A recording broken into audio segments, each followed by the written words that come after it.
out on the field. The pride of the Southland band crisply marches into the Giant T.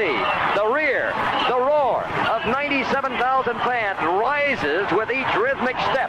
In the background, George Beatsis is singing Fight, Balls, Fight. The orange and white Shakers flood the air. The Volunteers are ready at the north end of the football field to burst through the gate. They're coming now, racing onto the field through the Giant T. In that magic moment that says, wherever you are, it's football time in Tennessee. Welcome to the Talkin VAWLS Network. My name is Boogie Bentley. You know, I kicked around the idea of not dropping a video this morning. We had 2 live streams yesterday, dropped another video in the middle of the day, and sometimes the YouTube channel just needs to kind of sit and see what happens. But, you know, the more I thought about it, the more fired up I got. And some of that's from the fan call-in show, the energy you guys brought to this channel last night.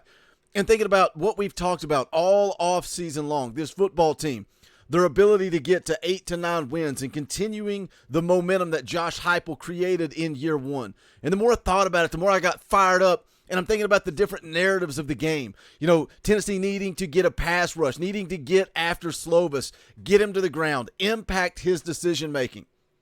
And then one of the listeners last night on the fan call-in show kind of brought up a different spin to that and talked about if we do bring pressure, if we have to bring more than 4, can the back end hold up? I thought about making a video about the secondary. But then I thought I would just take the low-hanging fruit. When you sit and you look at this game, you look at the importance of Tennessee going on the road to take on Pitt. So crucial to this football team for 2022. The low-hanging fruit is Hendon Hooker. Hendon Hooker, the time is now.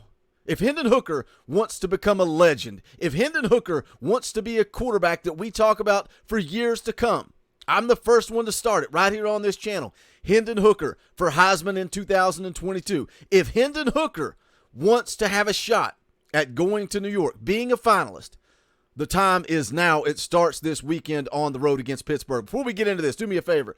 Go ahead and smash that like button just below the video. It's quick, it's free, it's easy. It helps the channel. I would greatly appreciate it. Also, if you're new to the Talkin VAWLS Network, welcome. We're not experts. We're not insiders. We are fans just like you. If you enjoy the content, make sure you subscribe. Click that bell for notifications. You won't miss out when we go live or when we drop a video. Going to be live tonight at 7 p.m. Eastern Time. JP's back on the show. We're going to talk about this upcoming game against Pittsburgh. JP made some comments, some emotional comments during the game about the line of scrimmage on offense and defense. He's had time to go back, rewatch the game.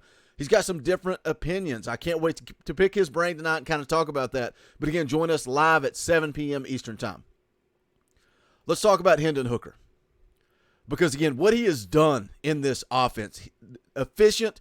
I don't even think efficient describes it because he is more than just efficiency. When you look at his rating from last year, 182 quarterback rating.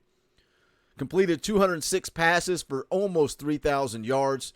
His average per completion almost up at 10. That's the thing. When people call Hendon Hooker just efficient, he is so much more than efficient because he still takes shots down the field.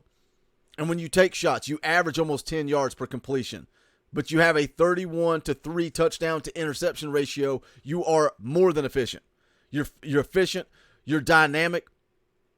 And I think the reason he is such a key to this football game, and again, it goes beyond just this one game. But for him to be able to become legendary,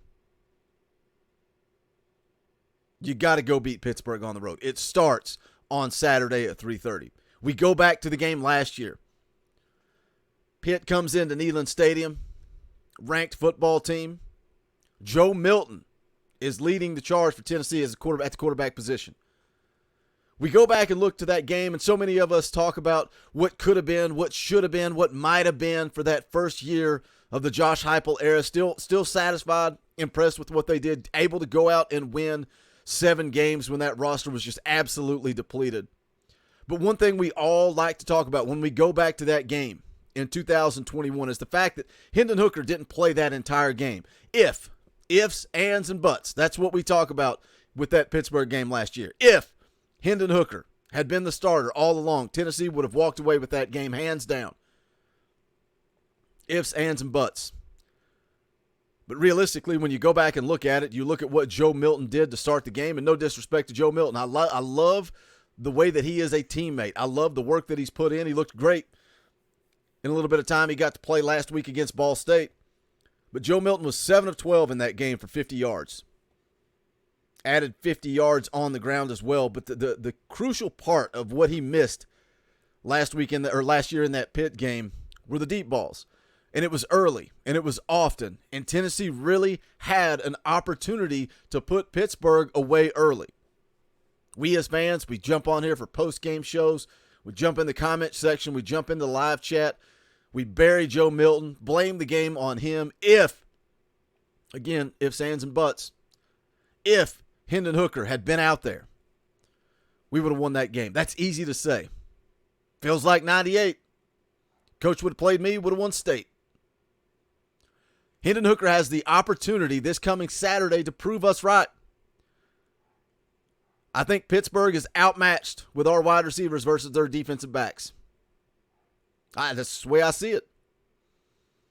I think the Pitt defensive backs are going to have a hard time covering Brew McCoy and Cedric Tillman on the outside. I think they have an absolute huge opportunity to go out and have a field day.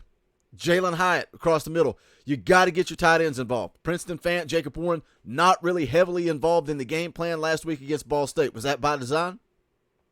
Princeton Fant did have a drop in the game, but was that by design? You didn't see a whole lot of play action. You didn't see a whole lot of action across the middle. You didn't see a whole lot of deep shots. Now, when you look at it, when you go back, rewatch the game, Ball State was dropping a whole lot back into coverage. They were content to not bring a whole lot of pressure, not let Tennessee beat them deep. So did Tennessee just kind of take what they gave them, or did Tennessee go out and play Ball State with a very vanilla, very dumbed-down offense? I think you're going to see what this Tennessee offense is capable of doing on Saturday against Pitt. I think they can have some success in the run game, but more specifically, I think this is Hendon Hooker's time to shine. I keep throwing around the word legendary, but it is what it is. When is the last time we had a quarterback? You got to go back to Josh Dobbs. That's the last time we had a quarterback that people still talk about. The Casey Clausens.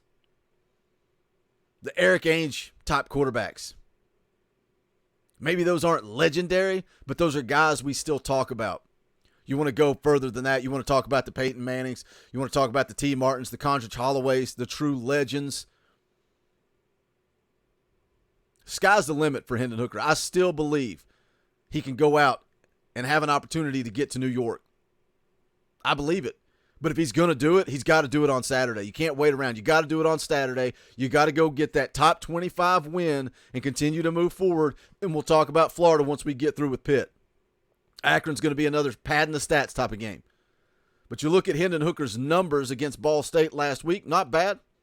Not bad at all. 18 to 25, 221 yards, 2 touchdowns. Then you like the fact that he added 2 touchdowns on the ground as well. Didn't do a whole lot in the run game. Going to be interesting to see if they open that up on the offensive side of the ball. Do we see Hendon Hooker a little bit more in the run game? I like what he had to add to the run game on the goal line. You know, I think that gives something for Pitt to keep an eye on when they're watching film. Hey, when we get down here on the goal line, we got to keep somebody honest. We got to keep somebody home. You can't just crash down on Jabari Small, who also looked more physical. I thought he broke a few more tackles. Thought he ran hard, hit the hole hard. Had a couple of short yardage situations that he had no problem converting. Had the touchdown down there around the 7-yard line where he kept those feet churning and got in from 7 yards out. Offensive line pushing him. But the time for Hendon Hooker to become a legend starts on Saturday. The time for Hendon Hooker to go after that Heisman Trophy is on Saturday. Is it realistic? I don't know. I don't know if it's realistic. I don't know if Hendon Hooker has a true opportunity to be in New York. But you guys know the deal. For the fans, by the fans. I'm just like you guys. I get fired up. I get excited. And I think Hendon Hooker has an opportunity to go out and prove something this coming weekend. You guys know the deal by now. Hit that comment section. Let me know your thoughts. Is the word legend a little bit too much? Is Boogie off his rocker this morning? I told you guys I started to just sit back and not make a video, but I'm starting to get that fire in my eyes, and some of that comes from you guys last night. Man, what a fan call-in show. Absolute blast. Planned to go an hour. We went more like an hour and a half. You guys bring a lot of knowledge to this channel, and I enjoy getting you on, letting this be your show. If you missed that fan call-in show, go back, check it out. It was a lot of fun. Dropped a video yesterday about the top 25 matchup as well. Don't forget tonight, 7 p.m., me, JP, going to be talking about this Pittsburgh game coming up. If you have not done so yet, make sure you smash that thumbs up on the way out the door and go check out the official merchandise of the Talkin' VAWLS Network. You can go to bonfire.com/store/Talkin' VAWLS. Any and all support there is greatly appreciated. Also, thank you to all the new members of the channel. A lot of you people I saw after the fact asking, how do I get on this fan call-in show? How do I be a part of it? Well, you can do that by becoming a member of this channel. You hit the join button right down below. Right beside subscribe, there's a little join button. If you're on an Apple phone or Apple product, it does not show up, but there is a link in the description just below this video that tells you where you can go become a member of the channel. But as always, thank you guys for all the support. Appreciate it. Hope to see you tonight, 7 p.m. Eastern Time in the chat for Talkin' VAWLS Live. But this is the Talkin' VAWLS Network. My name is Boogie Bentley. Go Big Orange.